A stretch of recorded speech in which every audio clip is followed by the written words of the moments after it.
تاریخ اسلام کے صفحات ایسے عظیم ہستیوں کے کارناموں سے بھرے پڑے ہیں جنہوں نے نہ صرف اپنے زمانے کو علم و عرفان کی روشنی سے منور کیا بلکہ آنے والی نسلوں کے لیے بھی ہدایت کا سامان فراہم کیا۔ ایسی ہی عظیم المرتبت ہستیوں میں سے ایک نام محی الدین شیخ عبد القادر جیلانی رحمہ اللہ کا ہے۔ آپ کی زندگی کا ہر پہلو اس بات کا غماز ہے کہ جب بندہ اپنے رب کی ذات پر کامل اعتماد کر لے تو پھر وہ اسے ایسے راستے دکھاتا ہے جن کا انسان تصور بھی نہیں کر سکتا۔ یہ واقعہ نہ صرف ایک بزرگ کے ظاہری سفر کی داستان ہے بلکہ اس کے باطنی ارتقاء، روحانی جدوجہد اور پھر اللہ تعالیٰ کی طرف سے عطا کردہ عظیم مقام کی حقیقی تصویر پیش کرنے کی ایک ادناسی کوشش ہے۔ اس واقعہ کے ہر حرف میں آپ کو صبر، توکل، عشق حقیقی اور شریعت پر استقامت کی جھلک ملے گی۔ سن 470 ہجری بمطابق 1077 کے قریب ایران کے علاقہ جیلان میں ایک گھرانے میں تاریخ کے عظیم ترین اولیاء میں سے ایک نے آنکھ کھولی۔ بچے کا نام عبد القادر رکھا گیا۔ یہ وہی نام تھا جو آگے چل کر پوری اسلامی دنیا میں عزت و احترام سے لیا جائے گا۔ بچپن ہی سے عبد القادر میں عام بچوں سے مختلف علامات نظر آتی تھی۔ وہ کھیل کود سے زیادہ عبادت و ریاضت کی طرف مائل تھے۔ ایک واقعہ ان کے بچپن کا خاصا مشہور ہے۔ جب عبد القادر ابھی چھوٹے تھے، ایک بار رمضان المبارک کا مہینہ تھا۔ چھوٹے عبد القادر روزے سے تھے۔ ان کی والدہ ماجدہ نے انہیں کچھ کھانے کے لیے دیا۔ راستے میں انہیں ایک فقیر مل گیا جو بہت بھوکا نظر آ رہا تھا۔ بغیر کسی تردد کے عبد القادر نے وہ سارا کھانا اس فقیر کو دے دیا اور خود بھوکے پیاسے گھر واپس آ گئے۔ جب والدہ نے پوچھا تو انہوں نے سارا واقعہ سنا دیا۔ یہ دیکھ کر والدہ کی آنکھیں نم ہو گئی۔ انہوں نے محسوس کیا کہ ان کا یہ بیٹا عام بچوں سے کہیں بلند مرتبہ ہے۔ عبد القادر جیلانی کی والدہ بھی بہت نیک اور پرہیزگار خاتون تھی۔ وہ چاہتی تھی کہ ان کا بیٹا دین کی خدمت کرے۔ ایک دن انہوں نے عبد القادر سے کہا، بیٹا، میں چاہتی ہوں کہ تو دین کی تعلیم حاصل کرے۔ عبد القادر نے جواب دیا، امی جان، آپ کی اجازت سے میں بغداد جاؤں گا جو اس وقت علم و دانش کا مرکز ہے۔ ماں نے دعاؤں سے رخصت کیا اور ان کے ساتھ کچھ رقم بھی دے دی جو ان کے اخراجات کے کام آ سکے۔ نوجوان عبد القادر نے ایک قافلے کے ساتھ بغداد کا سفر شروع کیا۔ راستے میں ایک واقعہ پیش آیا جو ان کی زندگی کا اہم موڑ ثابت ہوا۔ قافلے پر ڈاکوؤں نے حملہ کر دیا۔ ڈاکوؤں کے سردار نے ہر مسافر کا سامان چھاننا شروع کیا۔ جب عبد القادر کی باری آئی تو ڈاکو سردار نے پوچھا، تیرے پاس کیا ہے؟ عبد القادر نے کہا، میرے پاس 18 اشرفیہ ہے جو میری والدہ نے میرے اخراجات کے لیے دی ہے۔ ڈاکو سردار یہ سن کر حیران رہ گیا۔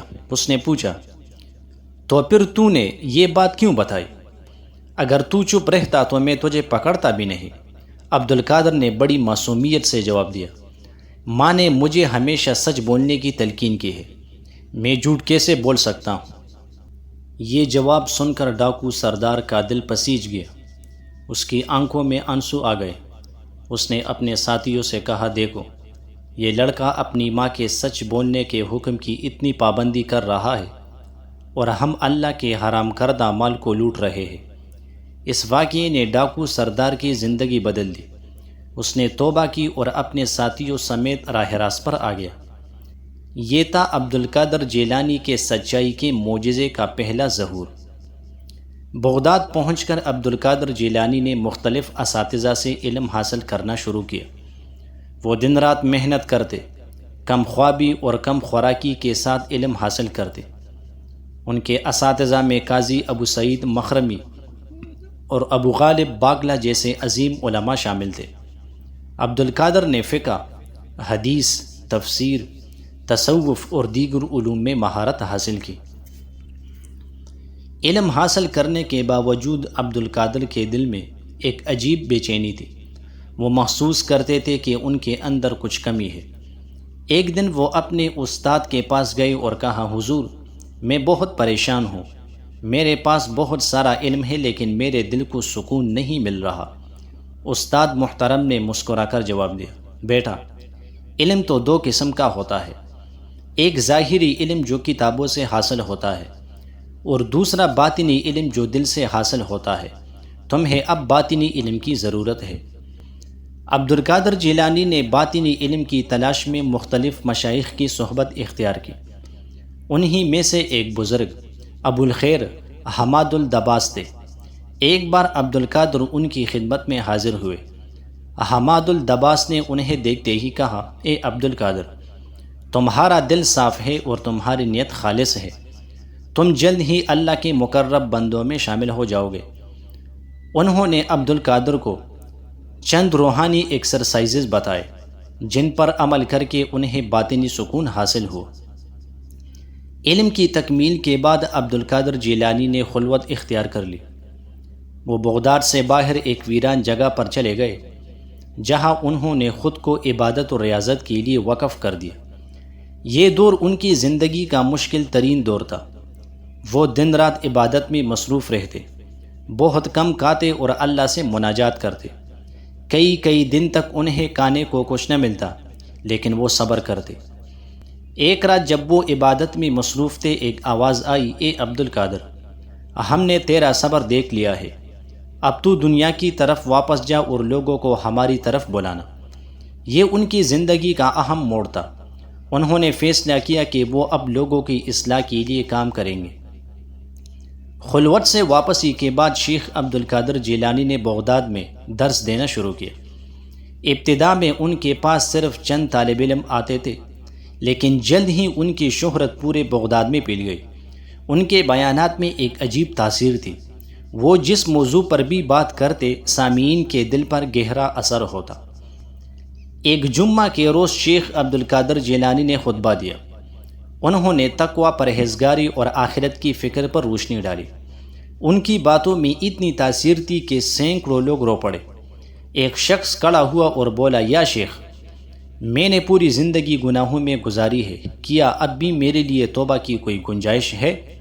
شیخ نے مسکرا کر جواب دیا، بیٹا، اللہ تعالیٰ کا دروازہ ہمیشہ کھلا ہے، جب تک موت نہ آ جائے توبہ قبول ہو سکتی ہے۔ اس مجلس کے بعد سینکڑوں لوگوں نے توبہ کی اور راہ ہدایت پر چلنے کا عہد کیا۔ یہ شیخ عبد القادر جیلانی کی تبلیغ کا معجزہ تھا۔ شیخ عبد القادر جیلانی کی زندگی میں بہت سی کرامات ظاہر ہوئی۔ ایک بار ایک شخص بیمار ہو گیا، ڈاکٹروں نے اس کا علاج کیا لیکن وہ صحت یاب نہ ہوا۔ آخر کار وہ شیخ کے پاس آیا۔ شیخ نے اس پر پھونکا اور دعا دی، وہ شخص فوراً ٹھیک ہو گیا۔ ایک اور واقعہ میں ایک عورت شیخ کے پاس آئی۔ اس کا بیٹا لاپتہ ہو گیا تھا، وہ بہت پریشان تھی۔ شیخ نے آنکھیں بند کیے اور کچھ دیر بعد کہا، تمہارا بیٹا فلاں جگہ ہے، جاؤ، وہ تمہارا انتظار کر رہا ہے۔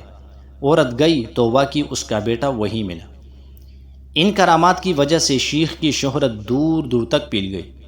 لوگ دور دراز سے ان کے پاس آتے اور ہدایت پاتے۔